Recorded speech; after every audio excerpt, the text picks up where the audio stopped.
luar biasa bagi Tuhan. Sembah silakan duduk kembali, Tuhan berkati kita. Shalom. Puji Tuhan, puji Tuhan. Saya percaya malam ini hati kita semua diliputi dengan sukacita dari sorga. Amin, saudara. Malam ini saya diberikan firman oleh Tuhan. Tema untuk firman Tuhan malam ini adalah awas, berkatmu tertunda, bahkan bisa hilang. Saya dikasih Tuhan, janji dan berkat Tuhan kepada umatnya itu sungguh luar biasa. Amin. Amin, saudara. Saya percaya bahwa janji Tuhan kepada kita itu luar biasa. Amin. Bilang sama-sama, janji Tuhan luar biasa. Janji Tuhan dahsyat. Yang sepakat bilang amin. Berikan tepuk tangan yang paling kencang buat Tuhan. Namun satu hal yang harus kita ingat. Nah, ini ingat baik-baik, saudara ya. Ini perlu diingat baik-baik. Yang harus kita ingat itu adalah, perhatikan, Tuhan itu konsisten. Bilang sama-sama, Tuhan itu konsisten dengan janji-janjinya. Amin. Ini mesti diingat, Tuhan itu konsisten. Ya. Waktu firman Tuhan berkata demikian. Kalau kita tidak setia, firman Tuhan berkata apa? Engkau tetap setia, konsisten. Jadi kesetiaan Tuhan itu tidak akan pernah berubah karena Dia adalah pribadi yang konsisten. Ya, setia. Amin. Apalagi terhadap janjinya. Namanya janji atau panjangnya perjanjian. Jadi suka kita lupa. Janji ya. Oke. Kita suka janji ya. Oke. Besoknya lupa. Kita. Ya. Janji ya besok. Iya. Janji ya, say. Iya. Besoknya jangankan besok, pulang aja.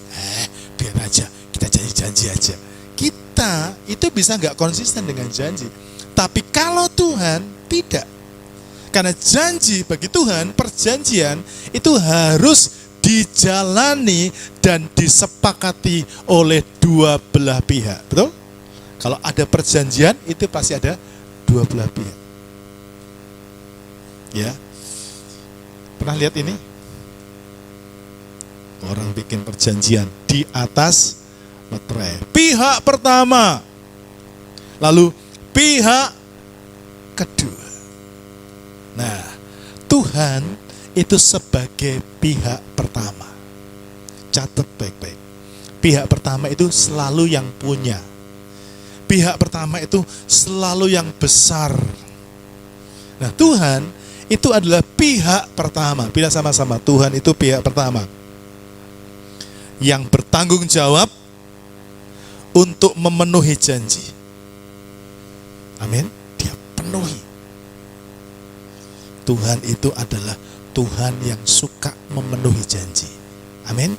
Itu Tuhan. Nah, sekarang kita sebagai pihak kedua. Ingat baik-baik. Kita pihak kedua. Bertanggung jawab enggak? Bertanggung jawab. Kita sebagai pihak kedua bertanggung jawab untuk mentaati syarat dan ketentuan yang berlaku. Tuhan selalu bikin janji dengan kita dan kita ini harus bertanggung jawab juga untuk mentaati. Ya.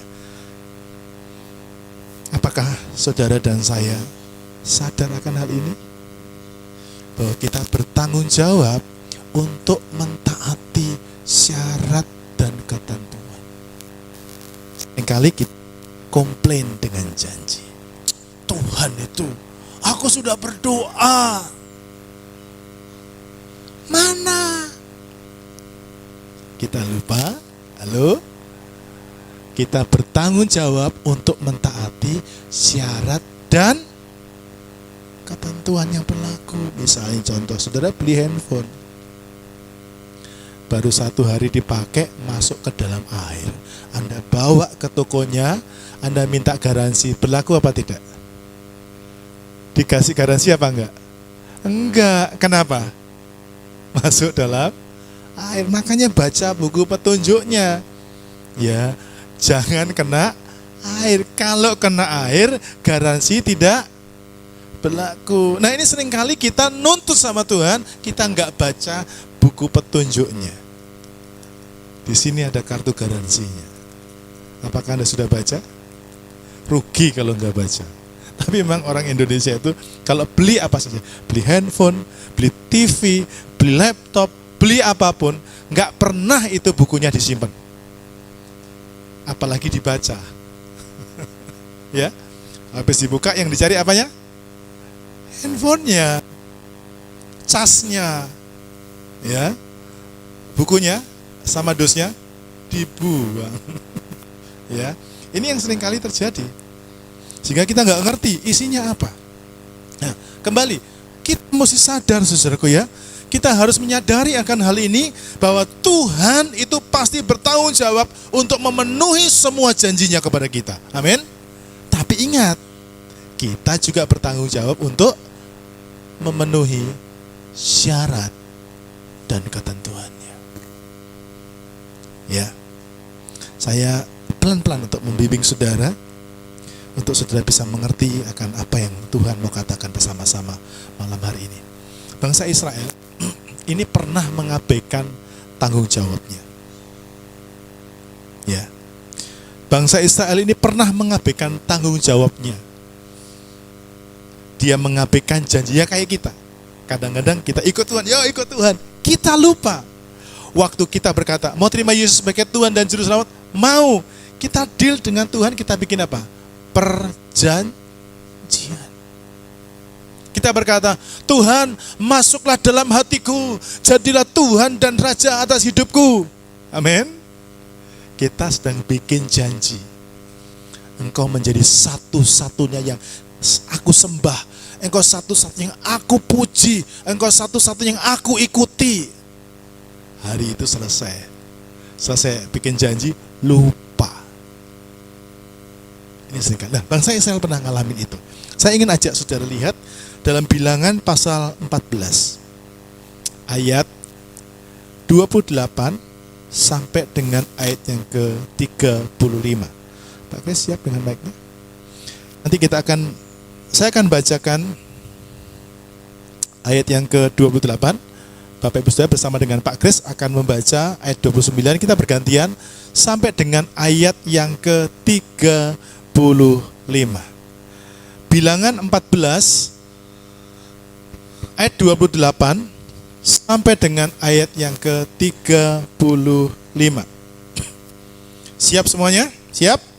Oke, saya akan membacakan ayat yang ke-28. Katakanlah kepada mereka, demi aku yang hidup, demikianlah firman Tuhan, bahwasanya seperti yang kamu katakan di hadapanku, perhatikan baik-baik yang saya tulis ya, seperti yang kamu katakan di hadapanku, demikianlah akan kulakukan kepadamu. 29.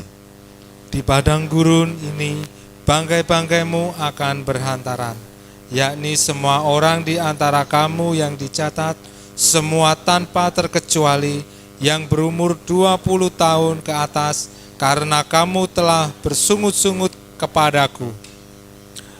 Bahwasannya kamu ini tidak akan masuk ke negeri yang dengan mengangkat sumpah telah kujanjikan akan kuberi kamu diami, kecuali Kaleb bin Yefune dan Yosua bin Nun. Tentang anak-anakmu yang telah kamu katakan, mereka akan menjadi tawanan. Merekalah yang akan kubawa masuk, supaya mereka mengenal negeri yang telah kamu hinakan itu. Tetapi mengenai kamu, bangkai-bangkaimu akan berhantaran di padang gurun ini. Dan anak-anakmu akan mengembara sebagai pengembala di padang gurun 40 tahun lamanya dan akan menanggung akibat ketidaksetiaan sampai bangkai-bangkaimu habis di padang gurun. Sesuai dengan jumlah hari yang kamu mengintai negeri itu, yakni 40 hari, satu hari dihitung 1 tahun. Jadi 40 tahun lamanya kamu harus menanggung akibat kesalahanmu, supaya kamu tahu rasanya jika aku berbalik daripadamu. 35. Aku Tuhan yang berkata demikian. Sesungguhnya aku akan melakukan semuanya itu kepada segenap umat yang jahat ini, yang telah bersepakat melawan aku. Di padang gurun ini mereka akan habis, dan disinilah mereka akan mati. Amin. Saudara, luar biasa ini firman Tuhan. Amin, saudaraku. Bangsa Israel ini coba-coba dia melalaikan tanggung jawabnya. Dan ingat, Tuhan itu konsisten. Tuhan itu setia kepada janjinya. Ya, saya mulai lagi. Waspadai sikap kita. Ya. Bilang sama-sama, waspada dengan sikap terhadap Tuhan. Jadi waspadai sikap kita terhadap janjinya Tuhan. Nah, sebelum masuk ke sana, saya akan ajak saudara untuk ngerti dengan baik dulu. Coba Anda lihat di depan. Orang Kristen itu disebut anak perjanjian. Firman Tuhan berkata begini. Kalau Anda pernah baca, yang diberkati itu hanya, bukan semua keturunan Abraham, hanya keturunan dari Ishak, bukan Ismail. Catat baik-baik. Kenapa? Karena Ishak itu disebut anak perjanjian. Amin. Jadi yang diberkati bukan semua keturunan Abraham, tapi hanya anak perjanjian. Jadi saya juga mau bilang sama saudara, tidak semua orang Kristen akan diberkati seperti Tuhan berkati Abraham. Tidak. Hanya mereka yang menempatkan diri sebagai anak perjanjian, yang pegang janji. Nah, sampai di sini dulu ya. Orang Kristen disebut anak perjanjian. Oke? Kitabnya orang Kristen disebut apa? Perjanjian lama dan perjanjian baru. Kenapa demikian? Loh, memang kalau Anda membaca ini isinya janji Tuhan. Lama bukan berarti usang, enggak. Baru bukan berarti memperbarui, enggak. Ini isinya janji Tuhan. Amin. Amin. Amin. Kalau Anda tahu ininya janjinya Tuhan, kenapa Anda enggak baca? Bacaan, saudara. Kalau Anda baca, Anda ketemu janji Tuhan, Anda bisa petik janji Tuhan. Amin. Anda bilang, yes, amin, terjadi dalam hidupku. Anda menikmati. Tapi kalau Anda nggak tahu janjinya, sayang, saudara. Amin. Sekali lagi, kitabnya disebut perjanjian lama dan perjanjian baru. Nah, sepanjang hidup orang Kristen akan hidup di dalam perjanjian. Bilang sama-sama, saya akan hidup dalam perjanjian bersama Tuhan. 2, 3. Saya akan hidup. Amin. Nah, namun ingat ini baik-baik. Ya, ada yang harus diingat. Bilang sama-sama, ada yang harus diingat. Dalam perjanjian bersama Tuhan. Yang pertama, perhatikan perkataanmu. Hati-hati. Ini bukan ngancam ya, bukan ngancam. Tapi kalau orang sudah janji dengan Tuhan, itu hati-hati dengan perkataan. Kasih tahu kan kiri, hati-hati dengan perkataanmu. Saya senang kalau pas suami istri sebelahan gitu bisa colek-colekan. Hati-hati dengan perkataan. Kenapa saya katakan demikian? Kenapa saya katakan? Kita menikah, kita tahu pasangan kita.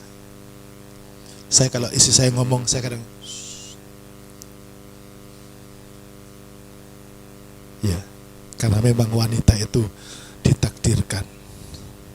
Kalau ngomong pun bisa merepet, saudara. Itu motor 2 tak. Treble-nya over. Knalpotnya panjang. Tapi baik Ibu, bukan cuma wanita. Semua kita orang percaya Tuhan. Catat baik-baik.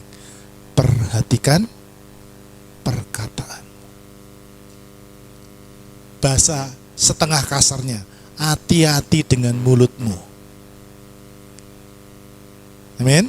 Coba kita baca pasal 14 ayat 28 sampai 29. Sama-sama kita baca ya. 2, 3. Katakanlah kepada mereka, perhatikan, demi aku yang hidup. Stop dulu. Saya katakan gini, kalau Tuhan itu berkata demikian, demi aku yang hidup.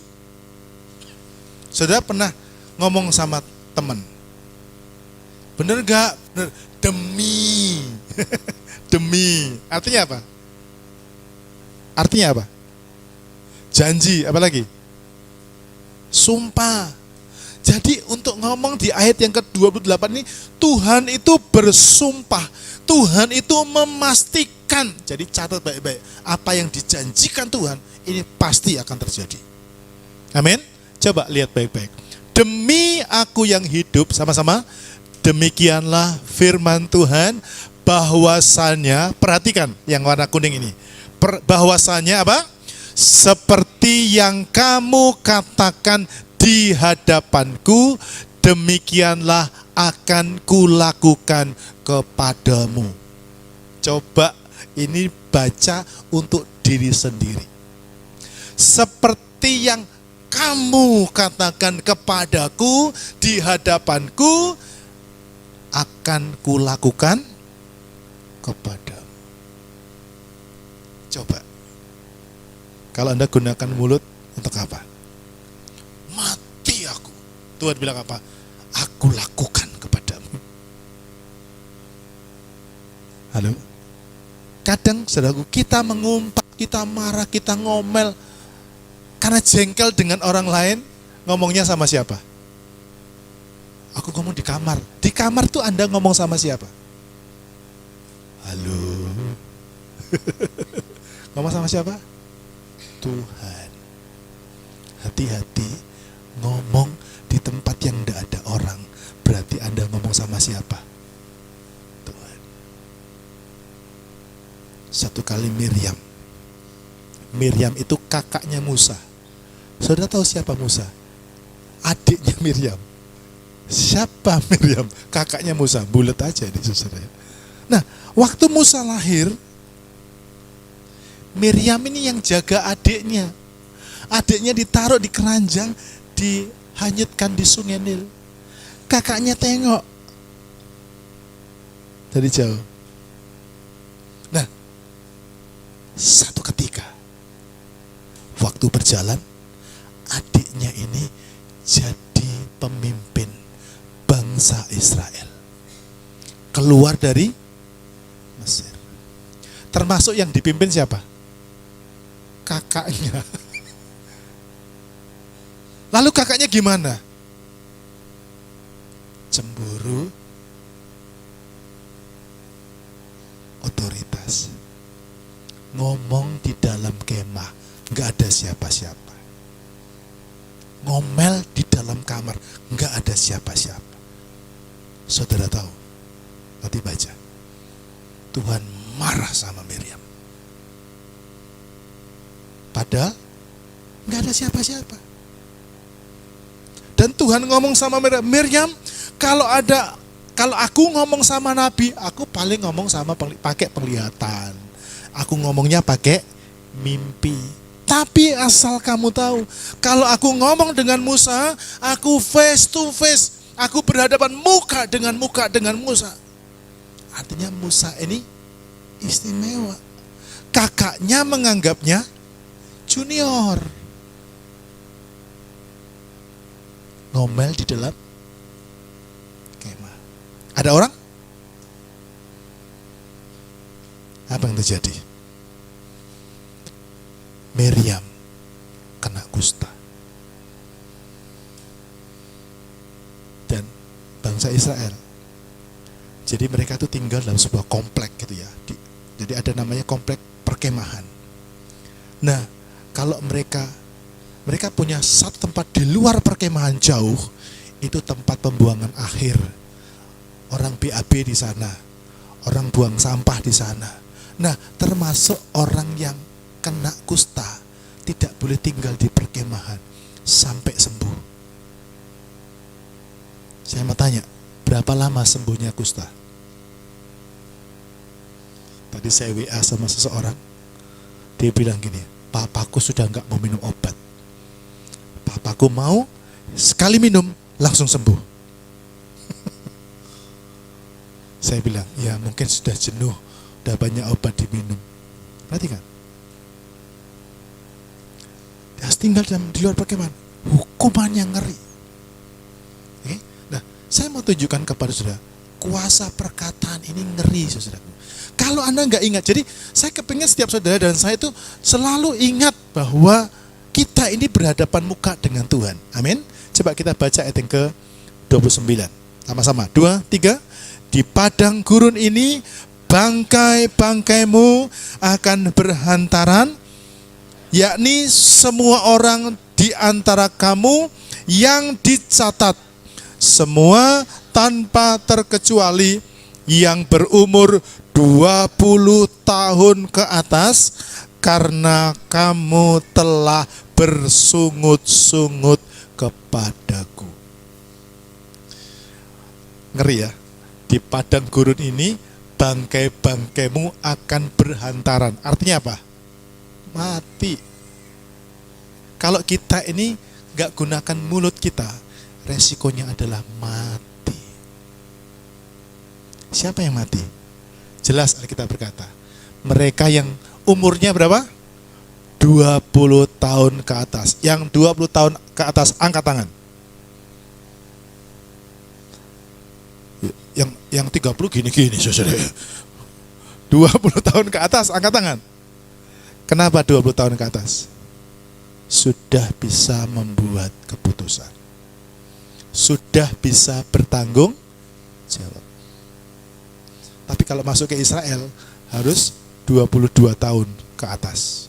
Sekarang ini. Ya, kalau ke Israel Anda mau jalan-jalan ke sana, harus 22 tahun ke atas. Karena ini tadi. Nah, saudara lihat baik-baik. Kenapa mereka mati? Karena mereka telah bersungut-sungut. Siapa yang suka bersungut-sungut? Bertobat. Atau mati. Ya? Loh, ini bukan bicara tok mati, saudaraku. Mereka ini kan orang yang dapat janji, tak? Hei, kamu akan masuk tanah perjanjian. Kamu akan menikmati tanah perjanjian yang berlimpah-limpah susu dan madunya. Kamu akan menikmati seluruh kekayaan tanah perjanjian. Tapi mati. Nikmati enggak? Enggak. Gara-gara apa? Mulut, perkataan. Jadi ingat baik-baik. Perjanjian dengan Tuhan, jangan suka bersungut-sungut. Kalau Anda ingat, engkau sedang perjanjian dengan Tuhan, engkau sedang janji dengan Tuhan, ini tiap hari kita udah janji. Saya mau tawarkan saudara, siapa mau tinggalkan Tuhan? Ya, kalau Anda mau tetap di dalam Tuhan, berarti Anda sudah janji dengan Tuhan. Amin. Apa? Jangan suka bersungut-sungut. Bilang sama-sama, saya nggak boleh bersungut-sungut. Amin. Yang kedua, jangan suka ngomel. Kencang-kencang ngomongnya, 2, 3. Ngomongnya gini, saya nggak boleh suka ngomel. Amin. Hati-hati. Yang ketiga, jangan suka ngemengin oleng. Ngemengin oleng. Ayo. Siapa suka ngemengin oleng? Halo? Kenapa? Tidak usah. Karena janji Tuhan terhadap kita bisa batal. Ya. Karena gini, ucapanmu bisa menunda berkatmu. Bisa? Bisa. Tapi ucapanmu juga bisa membatalkan. Tadi Anda berkata, loh katanya Tuhan konsisten dengan janji. Kok batal? Karena kita lupa, kita juga punya tanggung jawab untuk memenuhi syarat dan ketentuan. Jaga mulut. Amin. Amin. Kalau ada teman-teman yang suka ngajak ngomong, langsung menyingkir. Daya. Daripada berkatmu batal. Amin. Tahun ini adalah tahun yang Anda akan dipenuhi dengan berkat-berkat Tuhan yang luar biasa. Katakan amin. Tapi ingat, syarat dan ketentuan berlaku. Amin. Tidak boleh ngomel. Saya ngalamin. Tapi tidak boleh ngomel. Harus berkata, makasih Tuhan. Amin. Ikut Tuhan tuh enak. Bilang sama-sama, ikut Tuhan tuh enak. Walaupun daging kita sakit. Ya, betul tidak? Hari Minggu, Anda mesti lihat, percaya dan belajar dari apa yang saya bagikan. Saya itu tanya Herman ini. Herman ini satu ketika pamit sama saya. Sudah, itu tahun berapa begitu ya, sebelum dia menikah. Kok dia nggak ke gereja, saya WA nggak dibalas. Sampai satu ketika hati saya ingin hubungi dia. Kamu ada di mana? Ada di rumah. Saya sebenarnya dia nggak ngomong, saya sudah tahu. Boleh nggak kita ketemu? Boleh. Kapan? Sekarang. Habis ibadah minggu. Wah, dia datang rapi sekali. Saya tahu dia baru ke gereja, tapi nggak dari gereja sini. Tanya sama Herman. Betul Herman? Puji Tuhan. Yang muda aja lupa saudara ya. Lalu saya bilang gini, duduk dimakan. B, aku di situ merasa enak. Tapi setiap kali aku nyembah Tuhan di sini, aku ingat gereja lamaku. Aku nangis. Saya jelaskan, baru ingat. Oh, baru ingat ya, baru ingat. Tolong lihat Herman, benar Herman? Lalu dia bilang, aku kembali ke sana ya. Tanya Herman, saya bilang apa? Ya silakan. Silakan. Aku berdoa buat kamu. Saya doakan. Dan pulanglah dia ke rumah bapaknya dan ibunya. Tiba-tiba satu ketika Herman pamit. Aku mau menikah. Di mana? Di Sanggo. Kaget juga saya, cepatnya. Tapi setelah dia menikah, dia bawa istrinya ke sini sampai hari ini.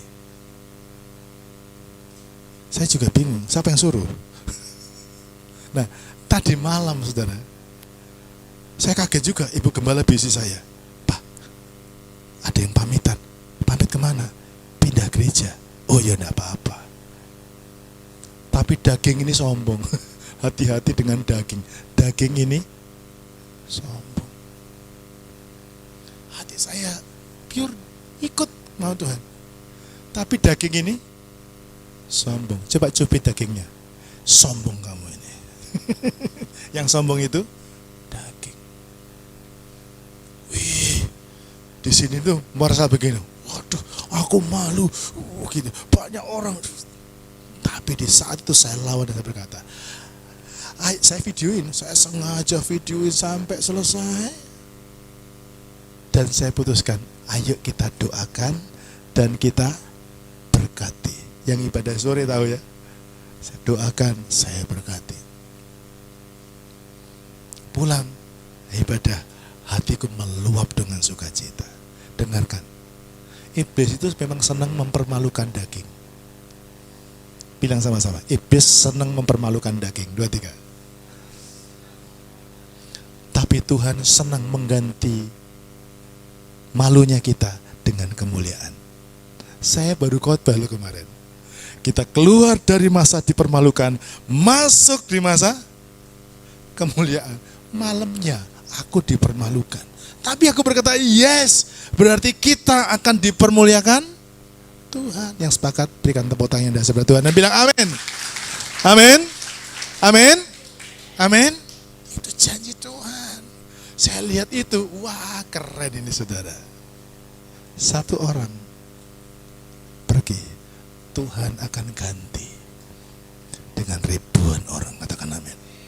Tapi Anda mesti ingat, hati-hati dengan ucapan. Sekarang yang terakhir, ada yang harus diingat dalam perjanjian bersama Tuhan. Yang kedua, jaga hatimu. Tadi jaga apa? Yang pertama jaga apa? Perkataan. Yang kedua jaga hati. Coba baca ayat yang ke-29 bagian B. 2, 3. Karena kamu telah bersungut-sungut kepadaku. Anda ingat baik-baik, sungut-sungut itu problem hati. Ya, orang yang suka bersungut-sungut itu pasti masalahnya dengan hati. Ngapalah rumah itu dicat warna pink? Saya diberkati dengan mobil. Mobil saya itu ditempelin stiker cewek semua. Lalu tiba-tiba datang pendeta, saya jemput. Pendeta ini bawel juga. Ngapa pula kau tempelin ini? Ya suka-suka gue dong. Kan mobil-mobil gue. Gitu. Kan ngomongnya gitu. Untung gak sadar. Kamu nanya. Zaman itu belum ada. Ya.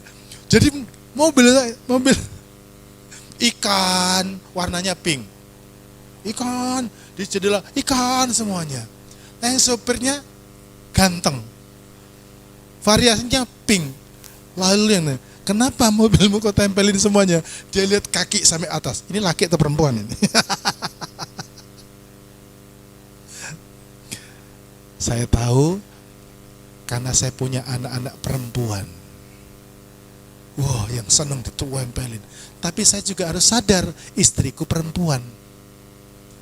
Jadi idenya adalah istri saya ditempelin semua sama istri saya. Nah, orang suka bersungut-sungut karena masalah hati. Betul enggak? Hatinya enggak cocok. Keinginannya enggak sesuai. Aku mau beli itulah, enggak ada duitnya, Mak. Ada itu aku lihat di rekeningmu banyak. Ya bukan untuk itulah. Ya kan? Lalu bersungut-sungut tiap hari sehari semalam sampai dituruti. Lah itu namanya problem hati. Ya, tolong cek. Apakah hatimu suka bersungut-sungut? Problem hati. Orang suka bersungut-sungut karena hatinya tidak mau tunduk sama kehendak Tuhan. Pak pendeta ini kehendak Tuhan, suamiku yang tahan duitnya. Loh, Tuhan izinkan. Amin. Amin. Saudara mesti lihat, sepanjang hidup kita, ketemu dengan suami, ketemu dengan bos, ketemu dengan siapapun, waktu keinginanmu, kemauanmu enggak tercapai dan engkau harus nuruti keinginan yang orang lain punya, bukan keinginanmu, engkau harus catat bahwa itu juga kehendak Tuhan. Saya tadi pagi enggak sengaja juga ada reel di reel itu apa ya? Facebook ya? Instagram. Tiba-tiba Ahok yang mantan gubernur DKI, dia berkata, saya tahu menurut iman saya di dalam Yesus. Kalau saya tahu kehendak Tuhan, kalau saya dizolimi orang dan saya harus masuk penjara, itu karena kehendak Tuhan. Loh, masuk penjara kok kehendak Tuhan? Ya iya, kalau Tuhan nggak kehendaki, orang jahat pun, orang berlaku jahat kepada kita, masuk apa tidak? Tidak. Tapi kalau Anda tetap masuk, berarti itu kehendak. Ingat ya, dia bilang, kalau aku masuk, pasti ada kehendak Tuhan. Saya enjoy, enggak bersungut-sungut. Di penjara enggak bersungut-sungut. Yusuf di penjara tidak bersungut-sungut. Karena hatinya no problem. Bagaimana dengan kita? Saudara, saya senang beberapa waktu ini. Saya waktu dapat firman Tuhan ini, saya cerita sama istri, keren ya Tuhan tuh, hebat ya Tuhan tuh. Saya bersuka cita waktu saya dapat firman Tuhan ini. Kenapa? Saya mesti ingat baik-baik, Tuhan itu sayang sama kita. Bila sama-sama, Tuhan sayang sama kita. Tuhan kasih pencerahan, Tuhan kasih pengertian. Orang yang tidak mau nurut sama Tuhan biasanya suka bersungut-sungut, suka ngomel, nggak mau tunduk. Ini loh, nggak mau ngikut, nggak mau tunduk sama suami, nggak mau tunduk sama pimpinan, nggak mau tunduk sama aturan, tidak mau tunduk sama apa yang sudah ditetapkan. Ini ciri-ciri orang yang punya problem hati. Saya beberapa waktu, saya ini kan dipercaya mimpin pendeta, sama istri saya kaget saya. Waktu panitia udah siapin acara, doa pagi jam 5 di gereja. Panitia tuan rumah nyiapin kamar di rumahnya jemaat. Tapi dikasih tahu doa paginya di mana? Di gereja. Nah, kebetulan hari itu tamunya yang dari Surabaya itu minta saya nemeni di hotel. Jaraknya dari hotel ke gereja ya lumayan 8 kilo. Jadi saya bilang sama istri saya, kita harus bangun pagi, 4:30 harus sudah berangkat. Karena jam 5 doa. Berangkat. Sampai di sana, loh kok sedikit pendetanya? Gimana Pak? Mulai. Jam 5 mulai. Macam Mbak, nikmat kita hadirat Tuhan. Lalu saya sama istri merenungkan gini. Iya ya. Pendeta ini kadang-kadang enggak lebih rohani dari jemaat, saya bilang. Lah kok pendetanya dikasih jadwal enggak tunduk, macam mana jemaatnya? Ngerti kira-kira? Ada hukum apa? Tabur tuai. Kalau Anda nggak bisa tunduk sama orang yang kelihatan dengan matamu, saya jamin Anda nggak pernah bisa tunduk sama Tuhan. Amin. Nah, Tuhan itu bentuk karakter kita itu lewat pasangan, lewat pemimpin, lewat aturan, lewat ketetapan yang sudah ditetapkan. Mungkin Anda di gereja pelayanan dikasih aturan begini, Anda bisa tunduk, berarti Anda tidak punya problem hati. Amin. Amin. Orang yang mau tunduk dengan siapapun adalah orang yang tidak punya masalah dengan hati. Catat baik-baik. Tapi kalau orang itu punya masalah dengan hati, biasanya orang itu tidak mau diproses. Proses itu sakit, saudaraku. Sakit. Tapi Anda ingat, di awal tahun saya sampaikan pesan Tuhan, yaitu kemurahan Tuhan. Apa arti kemurahan Tuhan? Tuhan bebas melakukan apapun kepadamu. Amin. Suka-suka Tuhan. Kadang-kadang kita suka dangdut, suka-sukamu Tuhan. Kalau nyanyi bisa joget-joget. Ya. Minta sama suami, Pak, mau cat rambut. Duitnya dong. Nggak ada jatah. Ayo nyanyi suka-sukamu Tuhan. Masih bisa nyanyi suka-sukamu Tuhan? Ngomel tiap hari. Saya ini nggak ada endorse ya, nggak ada yang pesan-pesan. Bapak-bapak nggak ada pesan. Ini murni dapat dari Tuhan ini ya. Bisa nggak? Waktu keinginanmu beli mesin cuci, suamimu nggak punya duit, lalu ada pending. Sorry, nggak ada yang endorse juga loh ini ya. Nanti yang belum beli mesin cuci lalu tersinggung pula. Ya, halo. Saya tuh senang kalau khotbah di sini. Amin. Apalagi, minta apa lagi? Ya sudah tahu sendirilah. Orang kalau nggak ada masalah dengan hati, dia mau tunduk, dia mau diproses. Amin. Dia mau taat. Sekali lagi, Kenapa kita mesti jaga hati? Ingat ya, perjanjian dengan Tuhan, Anda harus menjaga hatimu. Tidak boleh komplain. Usul boleh. Ya, usul boleh. Tapi nggak boleh maksa. Usulku tak diterima, tak ke gereja aku. Problem hati. Amin. Amin. Anda nggak bisa nyenangin semua orang. Amin. Dan saya tidak ingin Anda harus menyenangkan semua orang. Anda harus menyenangkan hatinya Tuhan saja. Amin. Sampai di sini bisa mengerti firman Tuhan ini? Belajarlah jadi orang yang menurut apapun maunya Tuhan. Karena masalah hatimu, perhatikan. Kenapa kita mesti jaga hati? Karena masalah hatimu bisa menunda, bahkan bisa membatalkan. Secara cepat, saya akan ajak lihat bagaimana cara kita menjaga perkataan dan menjaga hati. Nah, perhatikan, ketika perkataan kita dan hati kita tidak terjaga, maka kelakuan kita. Coba, kalau orang punya problem hati, misalnya contohnya, istri nggak cocok sama suami, kemauannya nggak diturut sama suami. Masa apa hari ini? Dia bisu, membisu 1000 bahasa. Masa apa? Tidak ada bunyinya. Perhatikan, perkataan dan hatimu kalau enggak dijaga, kelakuannya berubah. Betul? Coba kita baca cara jaga hati dan perkataan. Mazmur 119 ayat 9, 2, 3. Dengan apakah seorang muda mempertahankan kelakuannya bersih? Perhatikan, dengan menjaganya sesuai dengan firman. Saya tulis, saya warnai ini warna kuning. Seorang muda. Ini hanya enggak hanya untuk anak muda, tapi ini untuk orang yang belum matang rohaninya.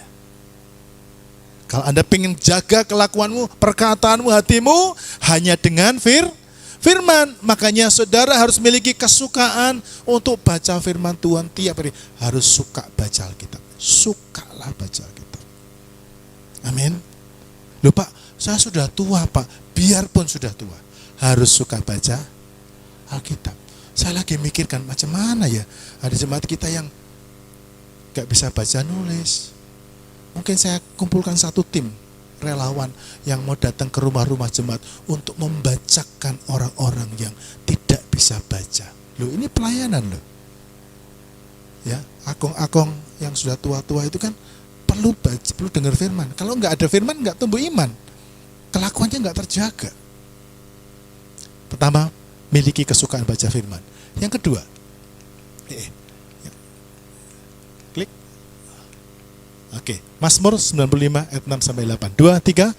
Masuklah, marilah kita sujud menyembah, berlutut di hadapan Tuhan yang menjadikan kita, sebab Dialah Allah kita dan kitalah umatnya, umat gembalaannya dan kawanan domba tuntunan tangannya. 8. Pada hari ini sekiranya kamu mendengar suaranya, janganlah keraskan hatimu seperti di Meriba, seperti pada hari di masa di padang gurun. Yang terakhir, bagaimana caranya kita menjaga perkataan dan hati kita? Latih untuk lebih banyak menyembah Tuhan.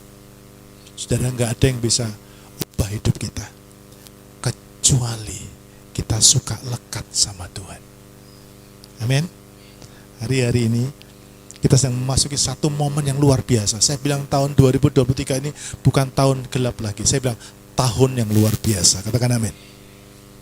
Ya, di awal tahun saya kaget dikirimin berita oleh hamba Tuhan di Waingapu, belalang. Saya enggak kaget karena hari Tuhan sudah sangat dekat. Amin. Tapi itu tidak menakutkan saya. Yang saya pegang bukan apa yang saya lihat, bukan apa yang saya terima dan saya bisa rasakan. Yang saya pegang janji tahun ini akan jadi tahun peningkatan bagi kita. Ekonomi meningkat, pelayanan meningkat, berkat-Mu meningkat, katakan amin. Tapi jangan lupa, harus meningkatkan hubungan penyembahan kita. Mau besar? Syarat ketentuan berlaku. Amin. Mau meningkat besar? Bangun hubungan dengan Tuhan. Saya gambarkan. Handphone kita perlu dicas enggak? Dicas 5 menit berapa persen? 10 menit berapa persen? Handphone saya enggak sampai 30 menit bisa 100%. Tapi ingat, kalau cuma saya cas hanya 5 menit, berapa persen saya dapatnya? Anda mau meningkat besar? Harus lama di dalam hadirat Tuhan. Katakan amin. Ayo sembah Tuhan. Sampai kau nikmati Tuhan, kau dahsyat. Masuk, jangan pakai ini lagi. Enggak bisa. Tahun ini Anda enggak bisa selesaikan, enggak akan bisa maju kalau cuma pakai ini. Ya, Anda malah cepat stroke nanti. Pakai apa? Hadirat Tuhan, menyembah Tuhan. Amin. Pengen usahamu maju, pengen keuangan dari suamimu diberkati Tuhan lebih dahsyat. Ayo wanita-wanita, suka menyembah. Yes, suka menyembah. Sempatkan diri menyembah. Para pria, engkau penentu dalam keluargamu. Kalau pengen keluargamu diberkati dengan dahsyat, lihat, suka menyembah. Ayo kita masuk dalam hadirat Tuhan. Penyertaan-Mu Tuhan, segalanya bagiku, hadir-Mu di hidupku, terutama sekali lagi penyertaan-Mu Tuhan. Penyertaan-Mu Tuhan, segalanya bagiku, hadir-Mu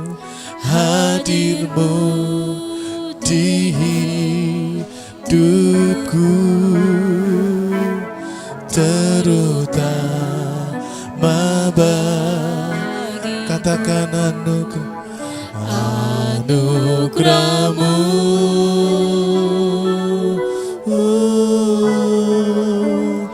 anugerah-Mu, semua karena anugerah-Mu, bukan karena kekuatanku.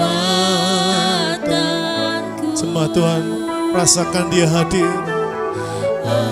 Anugerah-Mu,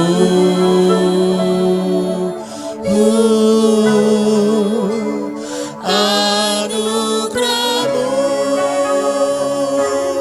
Tuhan,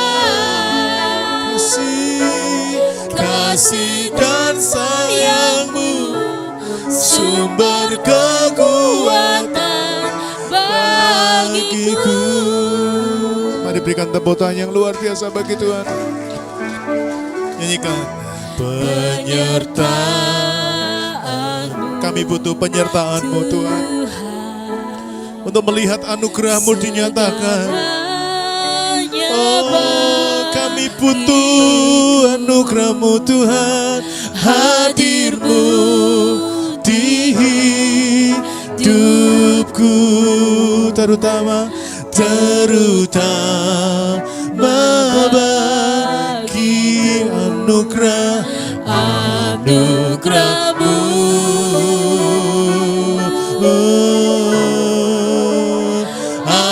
anugerah-Mu,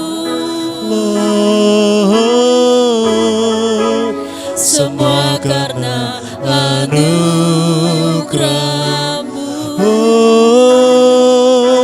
bukan karena kekuatan, anugerah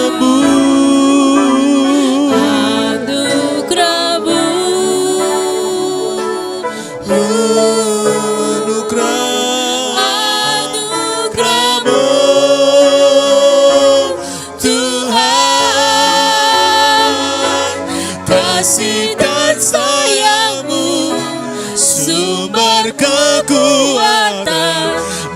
Sekali lagi sama-sama kita nyanyikan anugerah-Mu Tuhan, anugerah-Mu,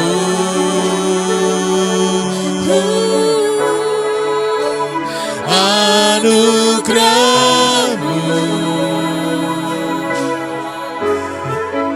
semua karena anugerah-Mu,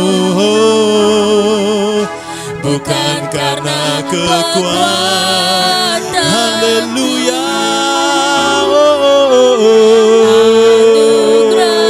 Anugerah-Mu, anugerah-Mu, anugerah-Mu, Tuhan,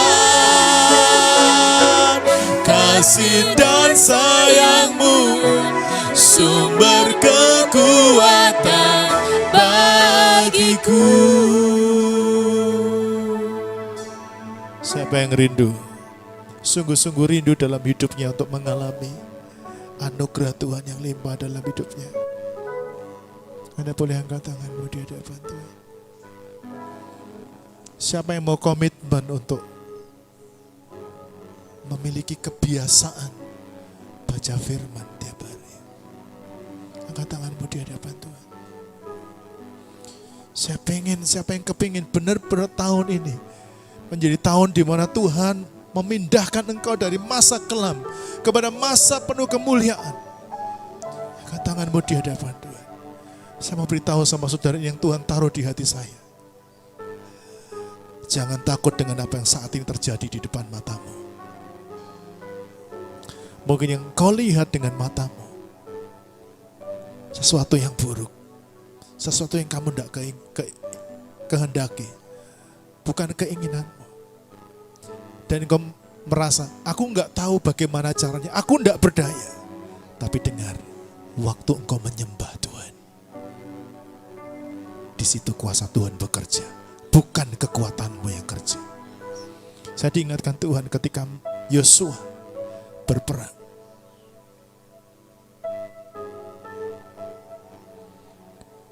Ketika Harun dan Hur, dia menopang Musa berdoa. Bangsa Israel itu menang, kuat. Tapi ketika tangannya mulai turun, kekuatan mereka lemah. Hari ini dengar, saat engkau menyembah, di situ kuasa Tuhan akan bekerja dengan dahsyat dalam hidupmu. Engkau akan lihat bagaimana Tuhan membuat yang mustahil itu terjadi. Bahkan rencana-rencana mereka dirusakkan oleh Tuhan. Dan Tuhan ganti. Tuhan buat penyelamatan dalam setiap kehidupanmu. Mari percaya Tuhan, Dia sanggup. Mari kita sehati berdoa dengan mengangkat tangan kita di hadapan Tuhan. Bapakku berdoa, kami semua hari ini merendahkan diri kami di hadapan-Mu. Kami tahu ini firman Tuhan buat kami semua, bahwa Tuhan sedang membawa kami untuk masuk di tanah perjanjian. Inilah masa di mana kemuliaan-Mu, kelimpahan-Mu sedang terjadi dalam hidup kami. Tapi Tuhan memberitahu kami ada syarat dan ketentuan yang harus kami lakukan. Kami harus jaga mulut kami harus jaga perkataan kami, harus jaga hati kami, yaitu dengan cara hidup oleh firman. Dan kami lebih banyak bersekutu dengan Tuhan untuk tidak mengandalkan kekuatan kami, tapi kami mengandalkan Tuhan. Malam ini kami mengangkat tangan kami di hadapan Tuhan untuk berkata, Tuhan, kami menyerah kepada Tuhan.